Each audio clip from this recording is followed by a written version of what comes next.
I'll say from 2011 till 2015, I have not seen a single month where my account will have more than 1,000 rupees. And I believe those hard days have made us to learn how to run a company in an optimized way. Unlike a lot of other companies, today we are running a brand which is grossing 100 CR revenue annually.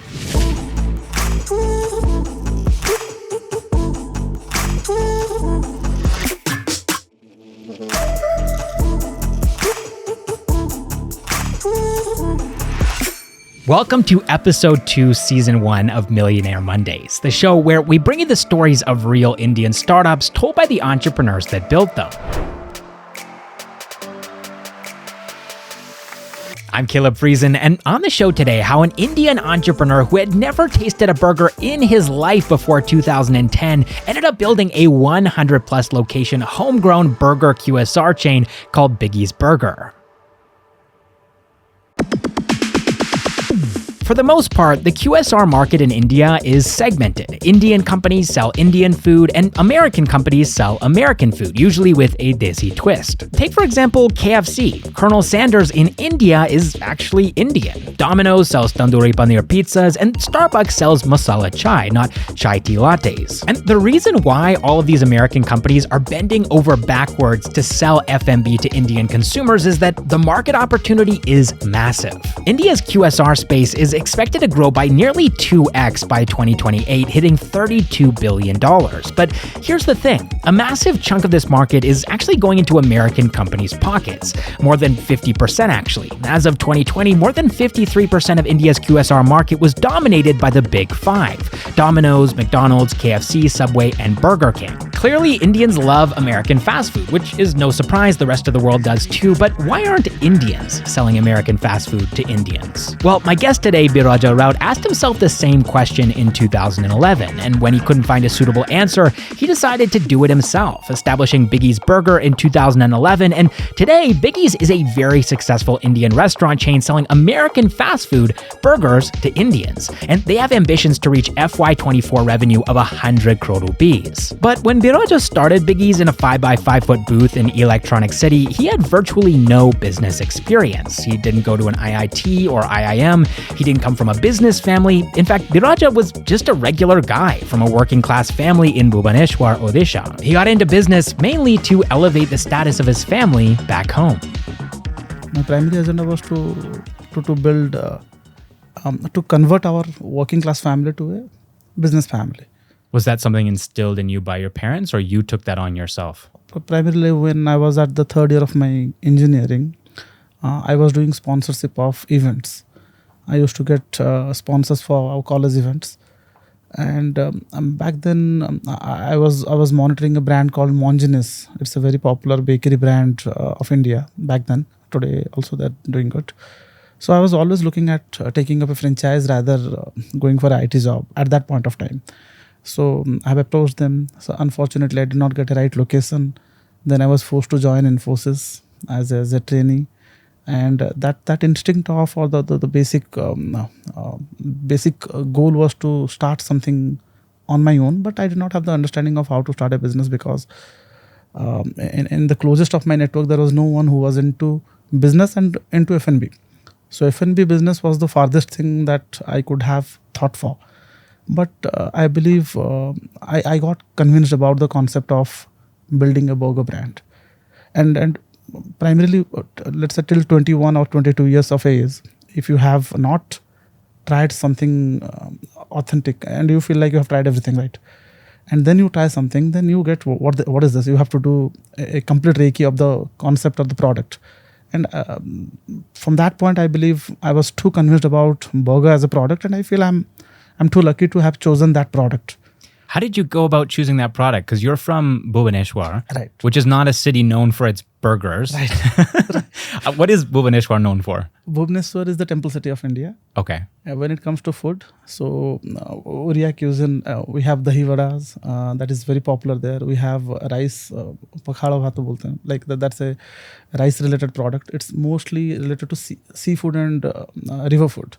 So burger has no connection. McD came to Bhubaneswar last year. For the first time. For the first time. So how did you hear about burgers then? Was it online or you tried one in person? No, when I was in Infosys, Mysuru, first training 2010 March, and there I try. There I tried pizzas. Everyone has tried. Domino's was there, so we have tried that. I thought that's the end of the world. Like we have tried most of the cuisine, and anything that comes is an extension. It cannot be a new surprise to you. When I tried the real burger, the grilled burgers in so-called burger places in Bangalore back then, there were good amount of burger players in the central heart of the city. Then I was surprised. I thought this type of product also is there on the world. And back then, I just to remind you, the mayonnaise was never called as mayonnaise. It was called as a white sauce. White sauce. Yeah. So the awareness of the product was not much, and only metro cities like Bangalore, Bombay, or Delhi were lucky to have this product, and that excited me. And if you see through the brands, let's say, may it be a pizza brand, may it be a burger brand or a fried chicken brand, everything is one of the US brands. So there was a conviction around the product, and there is a conviction that with this big population, with me as I felt like me, there will be millions of consumers or a billion of consumer in India who have never been exposed to a global product like this, and why not to try our hands through burger? Sure, but you're not at that point. You don't have the funds to necessarily go ahead and start this empire that at this point it seems like you're already starting to envision. You're just basically a fresher working at Infosys, right? Right. So how did you go about setting up your restaurant, your first the first iteration of what would become Biggies Burgers? See, I believe conviction is something that you need to start something. No fund is enough, or no fund is adequate. So I believe in Electronic City, when I started, I started with a very small capital, and with a 5x5 kiosk where a single person can only enter at a time, and only microwave can be there. So that gave me the design of the concept. So primarily, I never wanted to do a restaurant because I did not have the fund, and I was lucky not to do a restaurant because restaurants cannot be scaled the way QSRs can be scaled.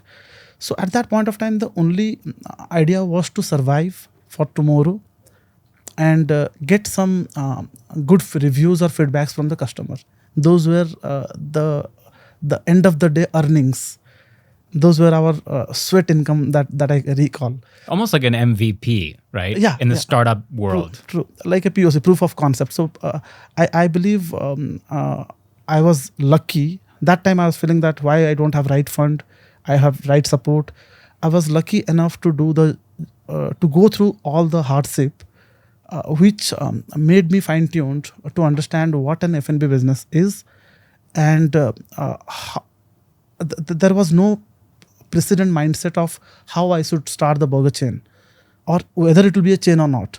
So the only conviction, the only agenda was to survive this month, survive this day, survive this hour, satisfy the customer who is coming, give them something differentiated from the current market, what they are doing. We have KFCs, we have McD's. So why people will come to us when they are giving affordable burgers with amazing setups with AC? Why someone will come and stand and have your burger? So there is where your brain gets into the product, and you start doing something different to create that USP of your concept. Yeah. So you said doing something different. What was that differentiation? Like, what was the product itself, and how did you actually go about researching how to create this burger that you guys were selling? So I believe back in 2011 when I started this concept, burger as a product was popularized by McDonald's or KFC with a Jingo Burger. Burger King back then was not there, or Wendy's was not there. And if you closely monitor, till 2019, Burger King and McD and KFC had fried burgers. And as a person, I believed when I was eating fried burger, I am eating carb below carb. And the meat portion is not even 20% as in those fried products. So the conviction of burger, if you go back to the history of burger in 1880s or 60s, it is a grilled meat with bread and no nonsense. So my first product that I started was called Beamer. I had to have a catchy name, just like a Burger King has a Hopper or a KFC has a Jenga. We need to have a hero product. So Beamer was something that was convinced with, because a beam on a structural element holds the house or structure horizontally, and burger patty is a horizontal product. So I thought Beamer is the best fit. And that product is a pre-baked product, and we grill it at the end moment and serve. So I believe the first menu that I had back in 2011 had a single Beamer, double Beamer, triple Beamer. These were the 3 burgers. With 1, 2, and 3 patties? Yes. Oh, wow. Single patty, 2 patty, 3 patties. And that was a single product which created a differentiation for the brand within the consumer at that point of time. I used to have people coming straight away from the gym. I used to have people very regular to Biggies Burger at that point of time. And I believe because I wanted to do something different from McD and KFC, when I introduced Beamer, a lot of people had a restriction to that product. But there were a set of people who were liking that product, and that was my award and that was my recognition. So I think that was the first product, and this is how the journey has been from day one. But you don't come from like a family that makes food, right? Or you weren't a cook yourself.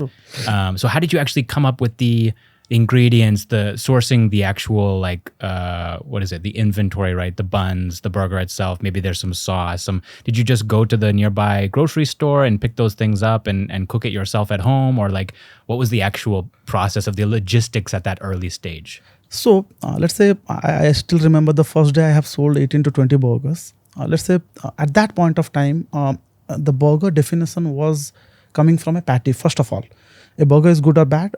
That is defined through the patty first. Bread or sauces are basically the next steps. So for me, at that point of time, my focus was on making a differentiation in the patty. And at that point of time, the awareness of basic sauces were not so high in India. So mayonnaise was still playing the top role or the leading role when it comes to sauces. So being very honest, I have not done a lot of alteration. So I wanted my burgers to be barbecued, to be smoky, to be to give the real feel of authentic burgers the way in US or the real burgers are served. So the most consumed product was a smoky barbecue Beamer or a smoky barbecue burger. So in that bread and sauces I used to procure locally from the supermarkets. But patty was something that I used to make in-house for the first 2 to 3 months until I reached a certain volume. I used to buy chicken, mincemeat, go through YouTube videos, do iterations of trial, try the patty, whether it is tasting good to me or not, whether to make it more juicy or not, whether to increase the meat content or not, whether to add more ginger or garlic into it or not. So I think the product R&D has happened in my kitchen, in my home, and with some of my friends I used to do the trials. And I felt today, given an opportunity, I would redo that, because that is where you give your 100% dedication to develop a product. And it is not developed through bigger processing units or testing labs, but however small your kitchen may be, but if you are giving your 100% dedication to a development of a product, I think that's where you get your USP. Take me back to, by the way, we didn't mention this, but this was actually your first location was in Electronic City, right, which is also where you were working for Infosys. It was bang opposite my office. Yeah. So I used to stay 50 feet from my shop. My office was opposite the road. Did your boss know that you were doing this? Or would you have been allowed to do this? It's kind of moonlighting, right? In a way. It's kind of moonlighting, but what happens as a new employee, as a trainee, you used to get a good amount of free time. Post 6 o'clock, we had the whole evening, and that's the time when business happens. Saturday, Sundays are holidays. And as a 20 to 21 years of, at that age, you have a lot of energy to devote somewhere. So I found rather watching movies or doing, that was not something I was so passionate about. So I thought this is something where I should devote my time to. And you set up, it's basically like a little booth. I'm sort of imagining, correct me if I'm wrong here, but it's almost like those little huts that the people, like the panwallas, like a tiny little outdoor fabricated booth. Is that kind of what I'm like 5 by 5 feet kind of thing? Yes, absolutely. I'll share you the pic of the first kiosk. It is 5 by 5 made out of your MS material. It is like a pan booth. And because of fund constraint, I had to choose that way. I got it from a scrap guy who was fabricating things. So I think at that point of time, this type of concepts were not very often. If you want to have a burger, you will have to go to a restaurant or a KFC or a McD. So this was an unique concept, and a trendy concept as well, and less budget on my pocket as well. Sure. The maintenance cost, the OPEX, the CAPEX, everything was low. Yeah, tell me about the finances at that stage. So, I don't know if you're comfortable saying like how much were you earning from Infosys, but like was this like was this a stretch for you to like get this thing set up, buy the ingredients, like, or were you you still had a little bit of money to play with after all of it was said and done? Or were you even taking on debt? Like, I don't know, like how are you doing there financially? I'll say from 2011 till 2015, I have not seen a single month where post fifth, not even fifth, post second, my account will have more than 1,000 rupees. And so at that point of time, because you are not aware of what to do, where to put your money or accounting. So I believe as an entrepreneur, my primary role was product and proof of concept and the brand. So I was so finicky about product and brand building activity that I was not getting into the accounts. The business sort of took a back seat. The business. So my focus was each and every touch point of a customer. How a customer sees us, what is the logo, what is the poster, how the menu looks like, how am I taking a review, how the social media handles are, or how the product is packed, or how the product is designed. So I was so involved into that though on Excel sheet I was making money, but in real I was not making money. I was burning money, and salary was a mere salary at that point of time. Infosys pays annually 3.6 to 4 lakhs rupees. So I was too lucky that one of my roommate, Subrat, he took a loan of 1.5 lakhs to support me because my CIBIL score back then was not doing great. I used to use credit card to buy lettuce from Namdhari, Kormangla. So at that point of time, lettuce was not available all the places. So I used to come from Electronic City to Namdhari, and lettuce prices were high back then. So I used to do a lot of transactions through credit card, and there was CIBIL score issue. So there is a saying like if you want to do something, the whole ecosystem has to support you. And I was lucky that my friends, family, they have given me good support mentally and financially as well. So yeah, he's my first financer, Subrat, who gave me 1.5 lakh rupees to expand the business or to put the money into the business. Till 2016, till I formed the private limited, and I made finance out of my hands and gave it to my co-founder, I was burning. Wow. Yeah. Sounds like a stressful time. It was. But also an exciting time. See, Electronic City to Kormangla, there is a overbase of 11 kilometers, which ends at Silk Board. I remember at least 20 times my bike would have stopped because of low fuel. And that gives you the motivation, or at that point of time, like it's we have nothing to lose. We are already at the ground zero. What either will grow, will fly, or will be here. So the statement was very clear that we have gone so far that there is nothing looking back today. The only option was to fly high. And I believe those hard days have made us to learn how to run a company in an optimized way. And I believe, unlike a lot of other companies today, we are running a brand which is grossing 100 CR revenue annually with minimal amount of OPEX. That early stage, I think the natural next step, if you were a business guy, which clearly you're more of a product guy, would have been to set up another small shop, right? A little stall. Same thing, maybe also in Electronic City, maybe somewhere nearby. That's not what you did, though. You sort of jumped the gun and took a step that most people wait until they have like 10, 20 restaurants within their city before they expand to another city and also another state. Your next location was in Bhubaneswar. Right. Through, correct me, right? It was your brother's friend? Yeah. Okay. He was my brother's friend who trusted on the concept. Wow. He trusted the concept, but you also had to put a lot of trust in him, right? I mean, At that point of time, if someone was giving a little bit of trust, that was too much for us. Because I was also not very clear whether I'm doing the right way. I was convinced that whatever I'm doing 100% with my commitment and heart. But from an outsider perspective, someone was supporting a little bit or trusting the little bit, that was like a reward or a recognition to us. So yeah, he trusted. He told he also wants to. He was an engineering college back then. He wanted to invest on a small kiosk. And then at that point of time, being very honest, as I'm not from an MBA background or a business background, franchising was not very clear to me. What is franchising? I have only heard of franchising through Monjanis or through KFC or through McDonald's.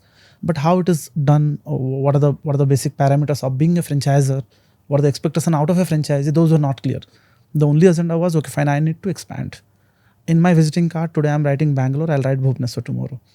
Operating two stores in a city and operating two cities are two different game altogether. At some point of time, you have to take a call of consolidating the cities. But back then, my agenda was to make more people aware about the brand, because I was in the business of building the brand.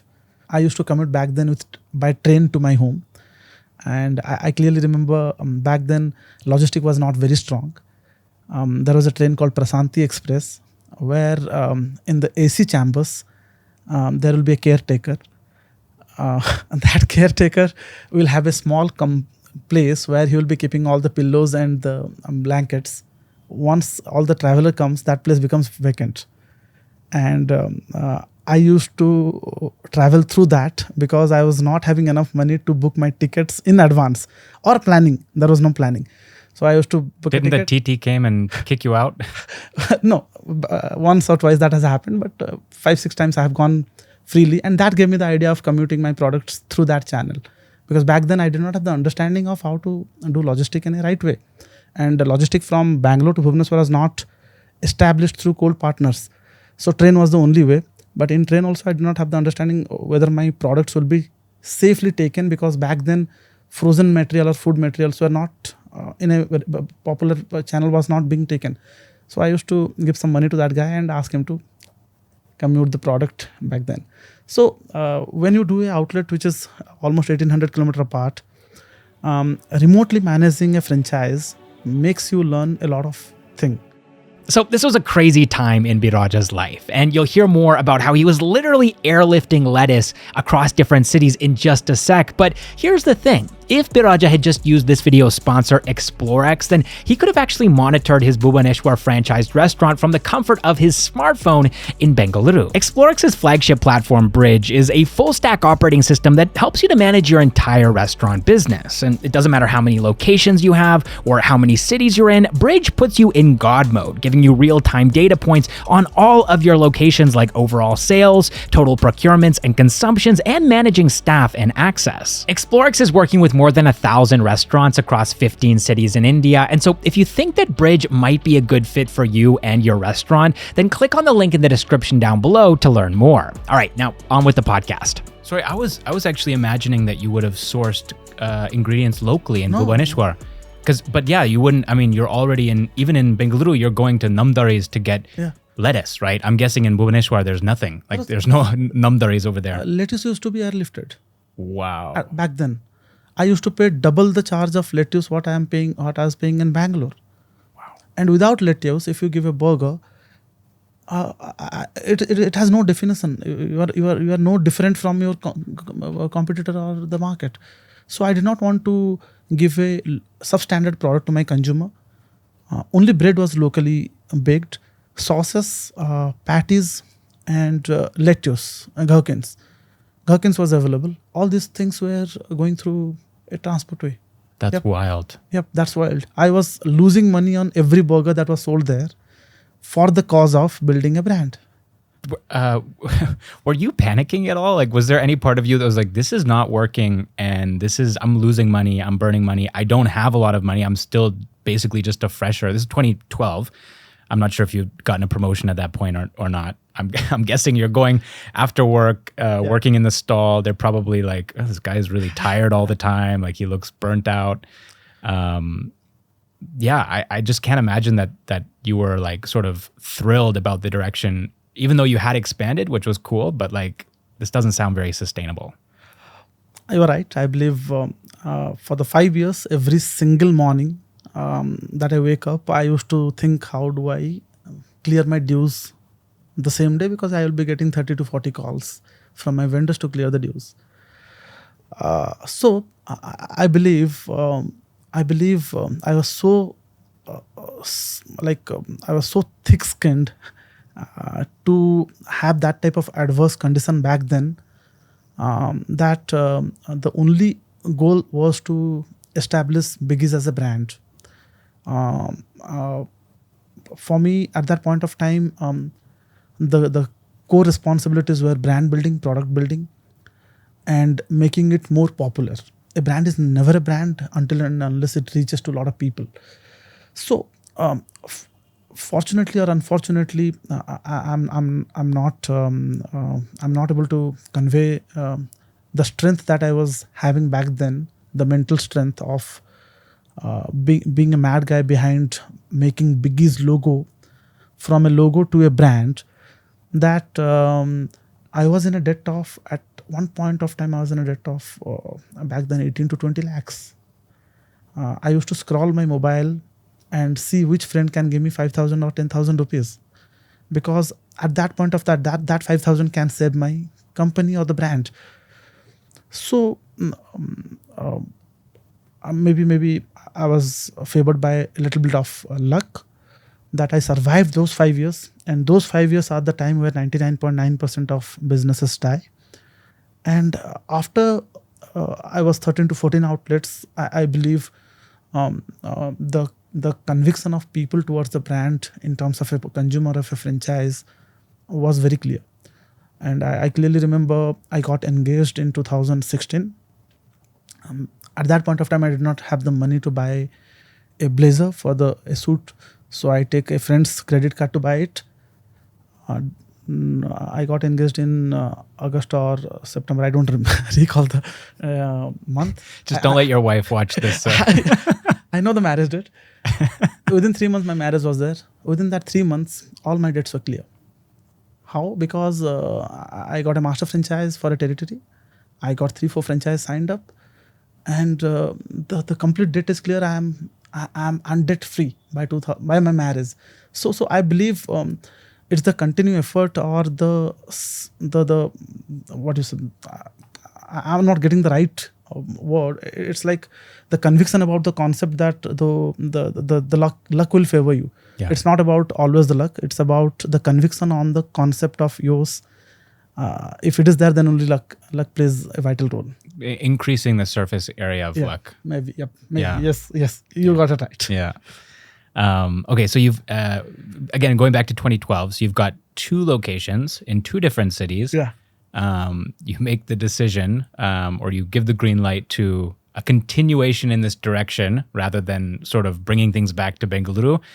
You're like, no, we're going to expand again to a new city, Raipur. And the franchise owner of this location, I think, was actually one of your customers, right? Someone who had tried Biggies and really liked it. So tell me. He's a vegetarian guy. His name is Sandeep. Both my co-founders are vegetarian, Sandeep and Avilas. What? Yeah. Were you selling veg patties at that time? We used to sell. Okay. We used to sell veg patties. But he had seen the crowd in my Bhubaneswar outlet. So in Bhubaneswar, probably people used to travel 200 kilometers to try our burgers. Oh, really? Yes. I thought because burgers don't exist there, people would have been confused and it wouldn't be that popular. No. That gave me the limelight in the city. That gave me the strength to run another year without money. Because what happens when a lot of people recognize you, okay, fine, this is your brand, then you hold that responsibility to continue with the brand. You cannot go back. Though in my job I had opportunities of on-site and other things which were exciting back then, not today. I chose to be with Biggies because I was synonym to Biggies, and I was carrying the pride of being associated with the concept. It was like a baby to me. How can I discard it? So Sandeep sees the queue in my store in Bhubaneswar when he was in Bhubaneswar. And then he calls me from Pune that that time he was staying in Pune. I want a franchise of yours in Pune or Raipur. Then I tell Pune is very far for me to operate. Let's do it in Raipur. So he is convinced about the concept. So he takes the franchise in Raipur, and simultaneously I sell my first outlet to Avilas, who is from Karnataka. Both of them are vegetarian. Both of them are franchises. And at a very similar point of time, when they see the brand is growing, the products are consistent, and it looks like to be a convincing opportunity, we three discuss, and I onboard both of them as a co-founder to the concept. And today they are my co-founders. And Vilas takes care of operations, Sandeep takes care of franchising, and I take care of my product, which is my core role. Wow. Yeah. This was, 2015, 16? So 2013 is when Raipur opens. 2013 to 2015 it runs. 2015 is when we discuss, from franchise, let's become partners. So I have always been a firm believer of people and their strength. So the way my journey was, I was not keen on working with an IT company. I always wanted to migrate from a working class to a business class, whether it is low revenue business or a high revenue business, that is irrespective. But I wanted to have that basic DNA of business into my family. So like me, there are millions of people in India who wants to start something of their own.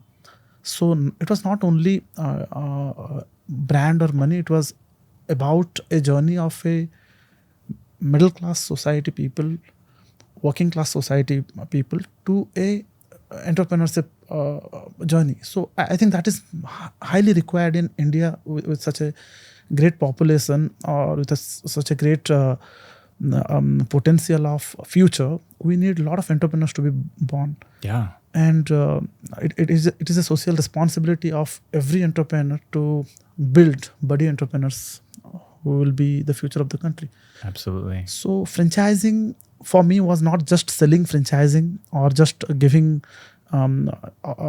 just collecting the royalty out of it, but to build a buddy entrepreneur who can be an integral part of your system in future, and who can be a flag bearer of your brand and own it in his territory. So that was a clear cut direction that we wanted to be, and today we are on that route. Absolutely, yeah. I think that's you're a great example of someone who, I mean, you kind of jumped that gap there. You went from employee to employer very quickly, but I think franchise owners, it's sort of like the middle ground, right? You're not fully starting something of your own and becoming like a, yes, but at the same time, it's a stepping stone to getting to that point. True. How did you guys go about setting up these franchises? I think the first one, right, it's your brother's friend. You have a bit more, you have that rapport, right? Second one, same thing. It's someone that you kind of know a little bit.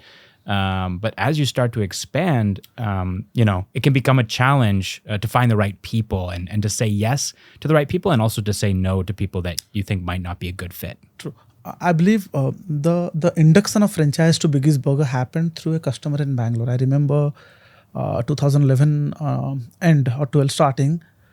A regular customer is there who comes and asks, Biraj, where did you take the franchise? Can you give the number of the company? I want to take a franchise. I tell him, no, it's my own brand. Then he says, no, you're joking. You have taken a franchise, right? So then I knew what is franchising, but then I understand, okay, franchising also is a route to expand.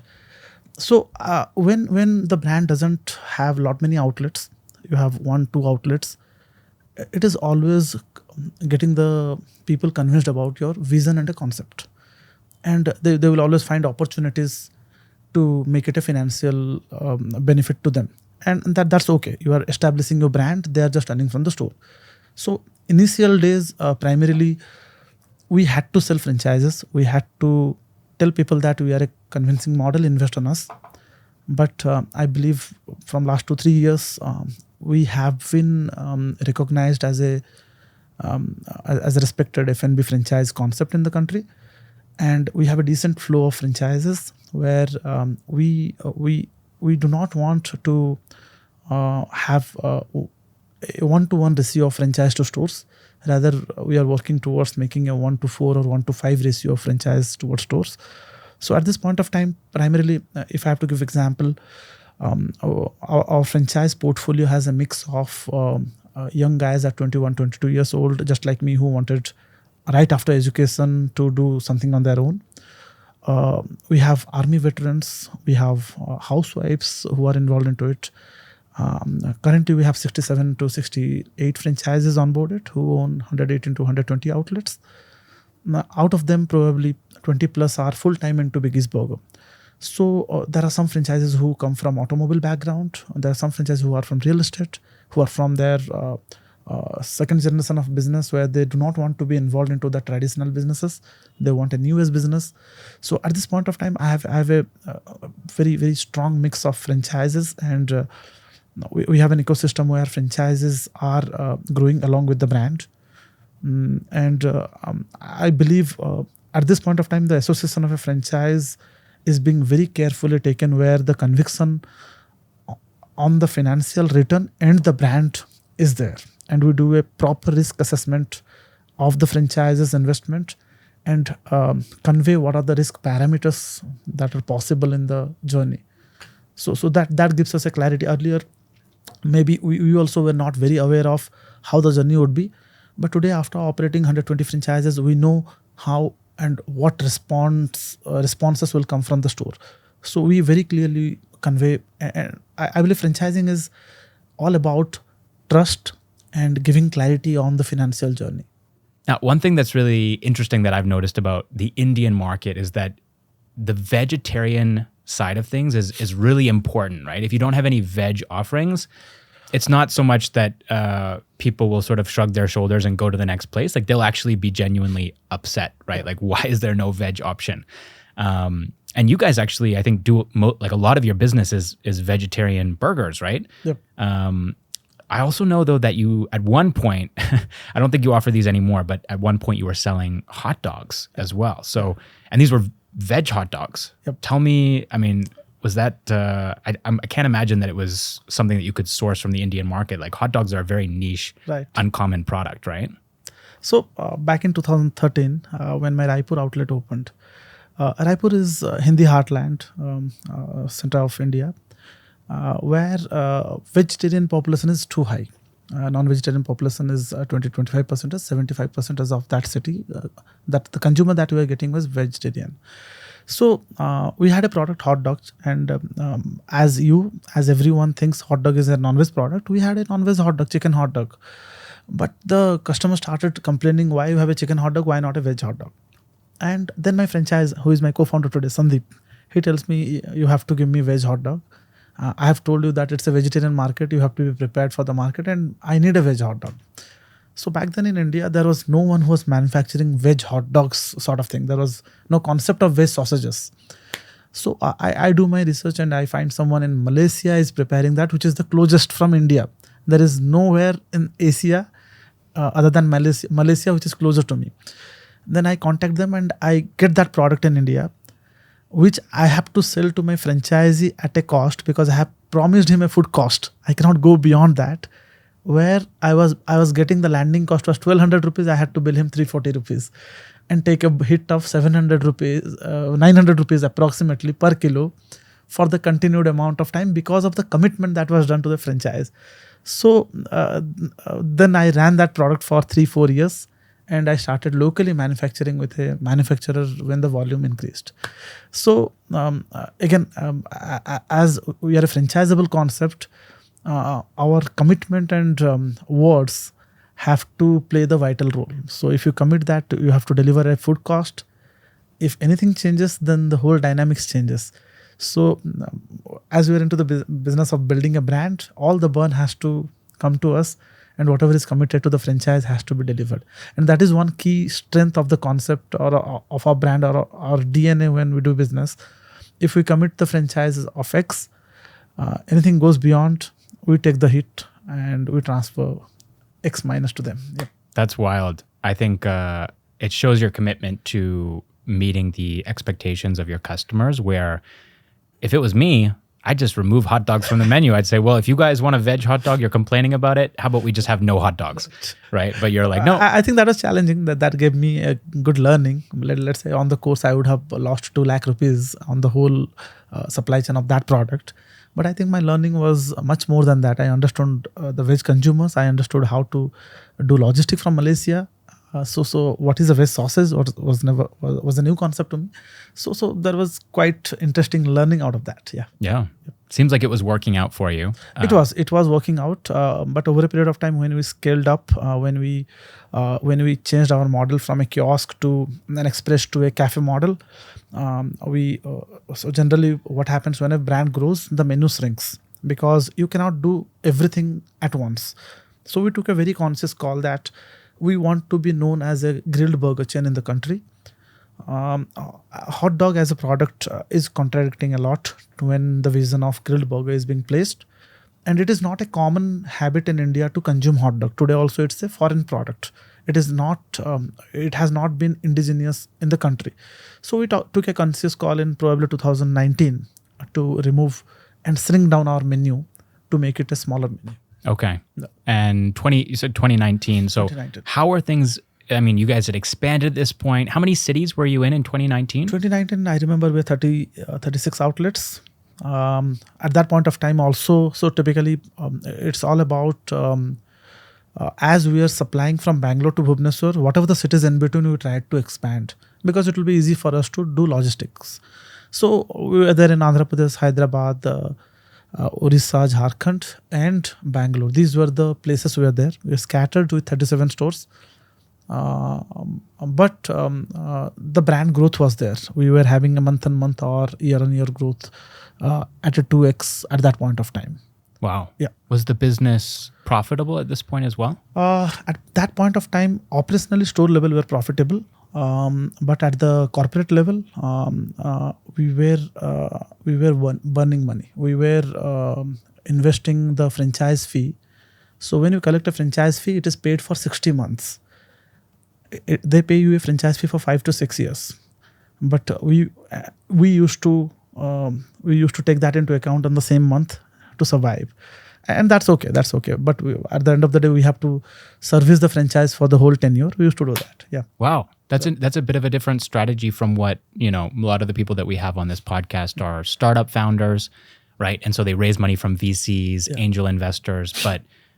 Were you guys doing that at all? Or was it just the initial investment from your two co-founders and obviously your own personal investment in the early days and then just these funds from franchisees? So I believe till 2022, which is last year, we had not diluted anything. 100% of the companies was with us. And we felt like not diluting our equity at an early stage for a smaller valuation. So our whole and soul agenda was to make it a sizable company. Then we go for fundraising.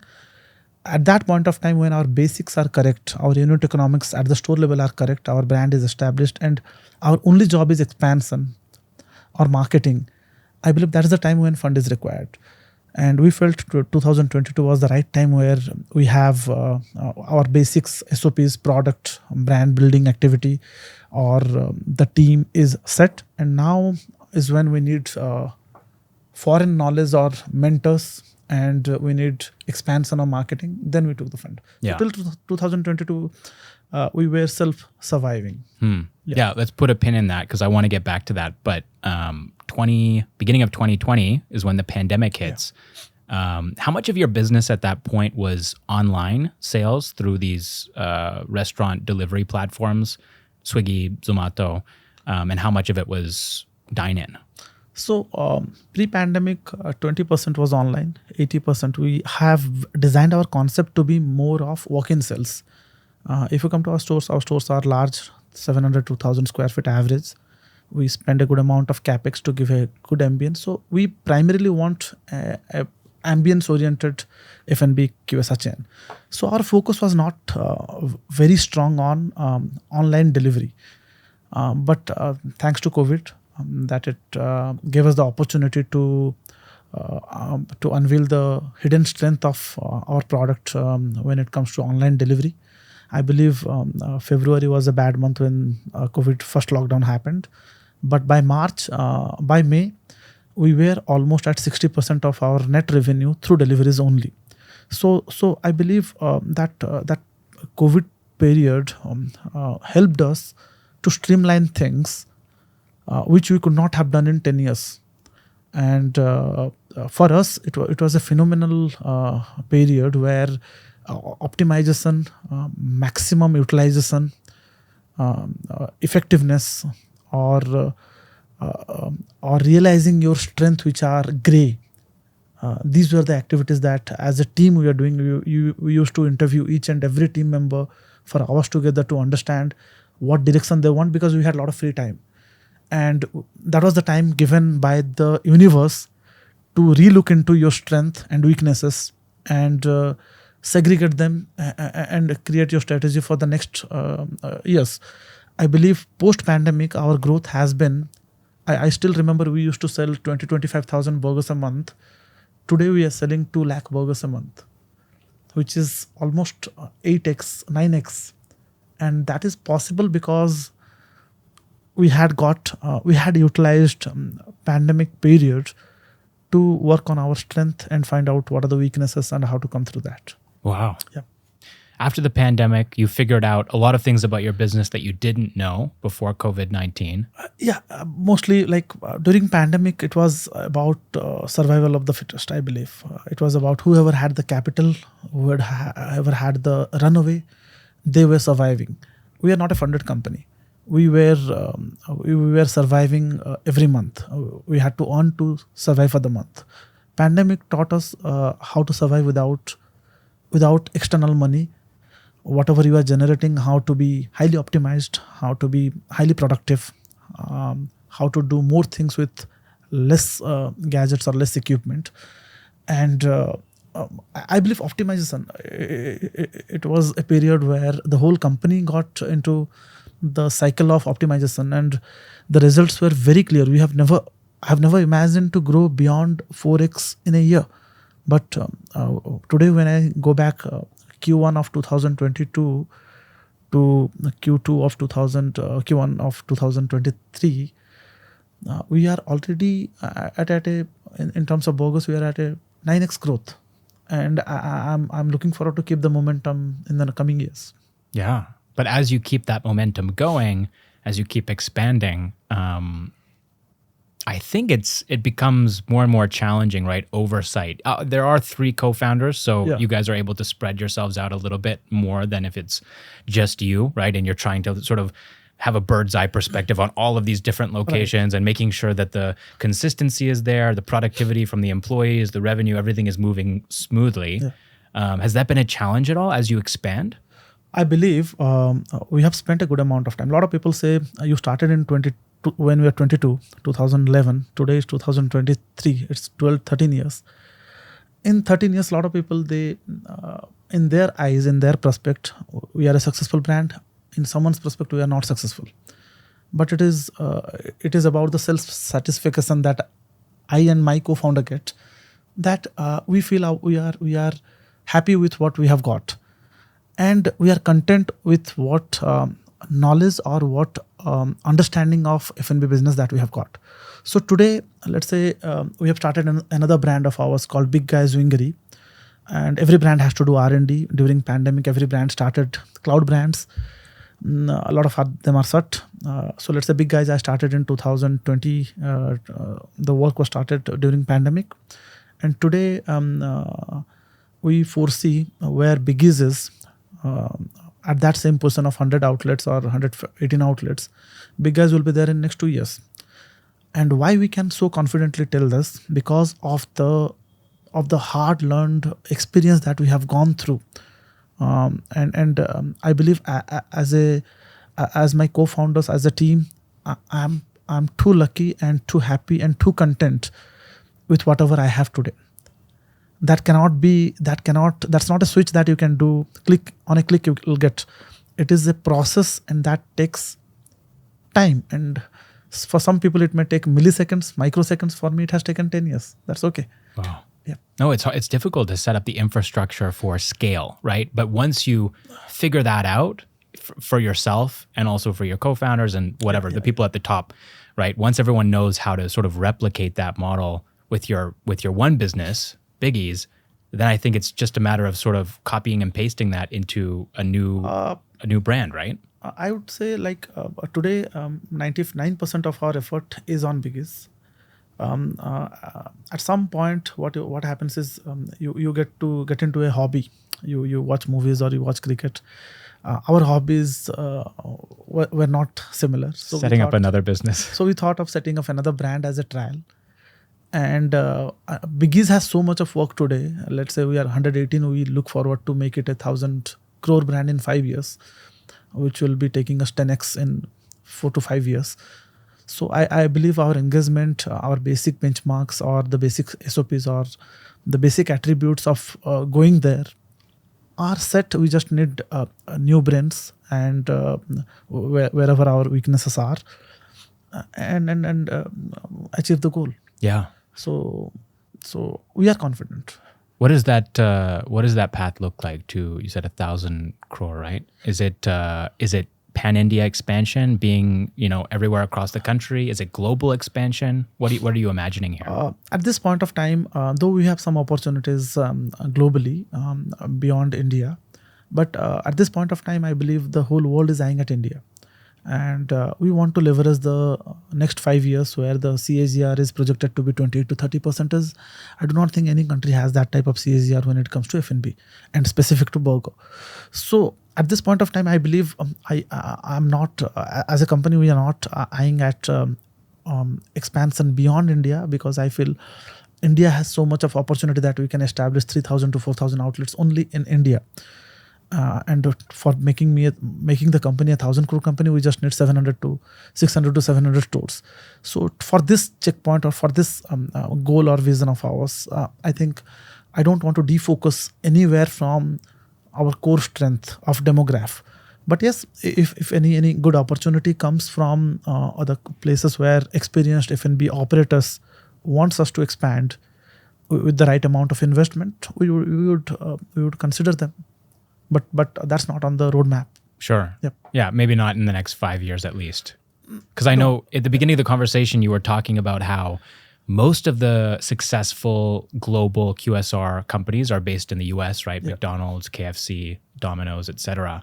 Whereas India, at least at the moment, as far as I'm aware, there really aren't that many, if any. I'm not aware of any. There are, I believe, let's say Haldiram or Paradise Biryani or Dindikul Talapakate. So we have brands which are indigenous to our products.